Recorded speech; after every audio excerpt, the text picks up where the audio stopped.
What's going on YouTube? JT is Reborn here, and welcome back to another edition to my DC comic book reviews. And in this video, we're talking about Batman Detective Comics, issue number 1095. This one is written by Tom Taylor with art by Mikhail Yanin. I'm still not exactly sure how to pronounce it. I think it might actually be Yanin, so I might go with that pronunciation going forward. I should probably look that up at some point, or somebody can correct me in the comment section. I'd be appreciative of that. But yeah, this is continuing the adventures of this current story arc. As the issue opens up, Batman is just really angry, punching out his rage against this. He had gotten that note from Asema, or Asema, or however you pronounce that. He's getting conversations from Oracle. Doesn't really want to talk to her. Superman, Clark Kent shows up. Actually, more so Clark Kent than anyone shows up. Not necessarily Superman, maybe it's the same person, but to talk with him, Bruce says no, he's not interested in talking at the moment. But the one person who does kind of get through to him is Dr. Leslie Tompkins, who's kind of like his surrogate mother figure, much like Alfred was after, his parents had passed away. He's always been close to Leslie, and he does find out that, his dad had operated on saved Joe Chill's life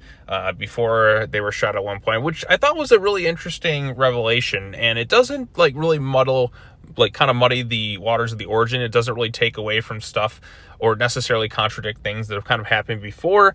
This is one where it just, it kind of fits more naturally. This is a lot better than, say, making Dick Grayson's half-sister a character of the Zuko, in that from his Nightwing run. I think this is a much better and more logical explanation, because Thomas Wayne had been operating in Gotham for many years as a doctor, so to kind of have that connection right there, I think legit makes a lot of sense, and it's kind of an interesting revelation. Doesn't take away from all the pre-established stuff. When you start adding things like long lost siblings and all that, after 70-80 years into the characters' histories, without a new fresh set of continuity, that's where it gets a little muddied. So I actually kind of liked the idea of, Bruce Wayne's parents kind of helping out Joe Chill, and from the medical perspective, that's kind of an interesting revelation that, wow, they actually saved the life of someone who killed him. I thought that's kind of a neat idea.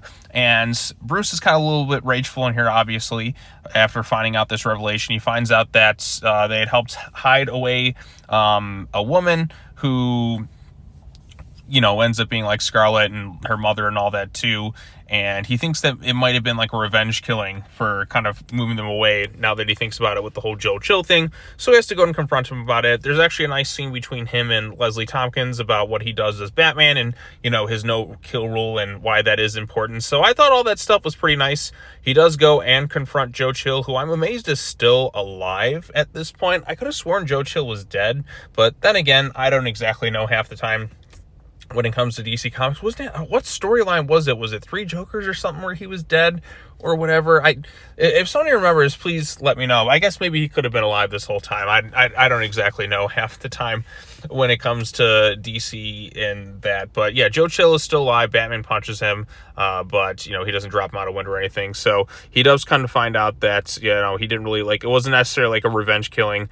Joe Chill has kind of no clue who that is at the point, and he's like, okay, yeah, we're done here. So he goes back and goes off with Leslie Tompkins, and then Asema comes in and starts attacking Joe Chill, perhaps killing him off. I don't exactly know, but we'll probably find out in the next issue.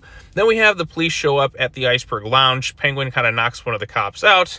The other ones don't just shoot him on the spot or immediately go after him. Vandal Savage kind of gets in the way because he's the GCPD commissioner and all that too. I still don't know how I feel about that. Why is Vandal Savage, of all characters, the GCPD, commissioner of all things? That was one of those strange things introduced within Chip Zdarsky's run, which I'm glad is kind of over now, and now that we're going to be getting into Hush 2 with Jim Lee back on the art, it's going to be kind of cool to be talking about a Jim Lee drawn comic book again, because it feels like it's been so long since he's been head of DC and all that. So yeah, basically him and Penguin kind of have their little conversation of okay, you fall in line, you do this, blah blah blah blah blah. And I guess it doesn't really matter as much, but the interesting bit right here is Bruce Wayne gives some information to Clark Kent and the Daily Planet to go ahead and publish, which will in some way tarnish Bruce's name, because he was a patient of some of this stuff. But the pharmaceutical company, they're able to kind of reveal that they were kind of using some sort, it was almost like vampiric, where they were taking the blood of young kids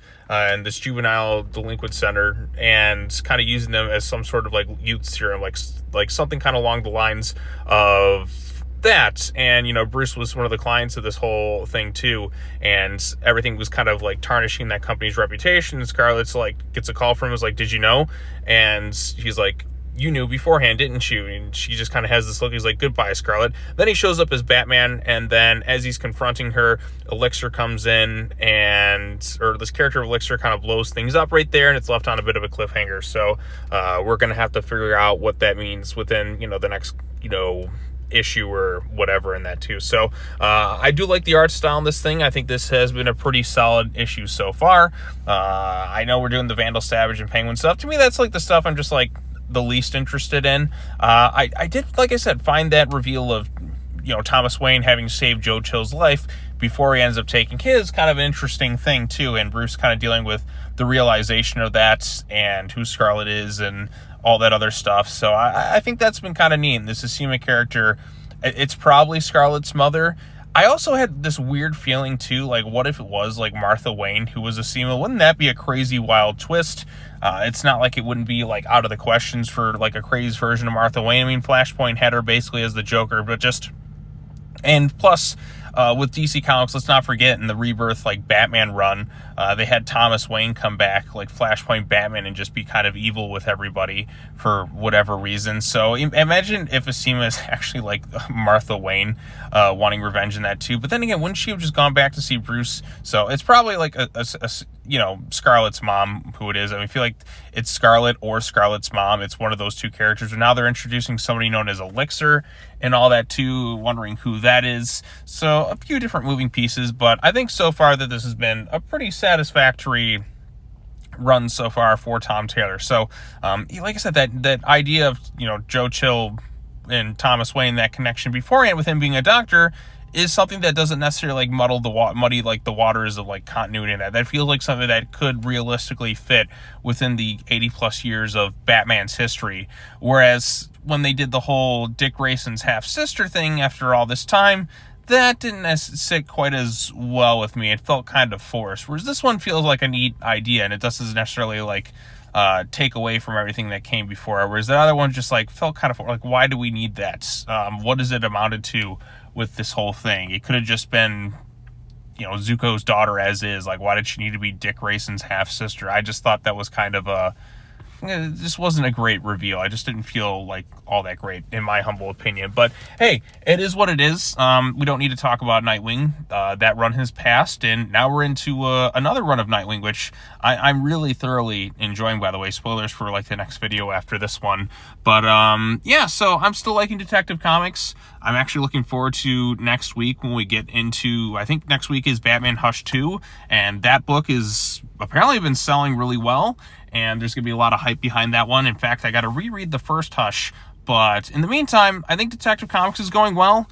Hopefully the main Batman book with Jim Lee back on the artwork is going to be really good again. And Batman and Robin is pretty good. And, there's Absolute Batman as well. So there's some good stuff out there with some of the main Batman titles. So I won't say this is my favorite book of the week, mainly because there's still a few that I have left to read. And I've also just been enjoying Nightwing as a title more under Dan Waters. But, this Detective Comics run, outside of the weird Bruce Wayne banging Joe Chill's daughter thing, has actually been pretty good so far. So, like, that's just the one thing where I'm just like, yeah, I don't know why we needed that. So, but it is what it is. But anyways, what do you all think of this issue? Post your comments down below. Be sure to like this video, share it with your friends, subscribe to the YouTube channel for more content.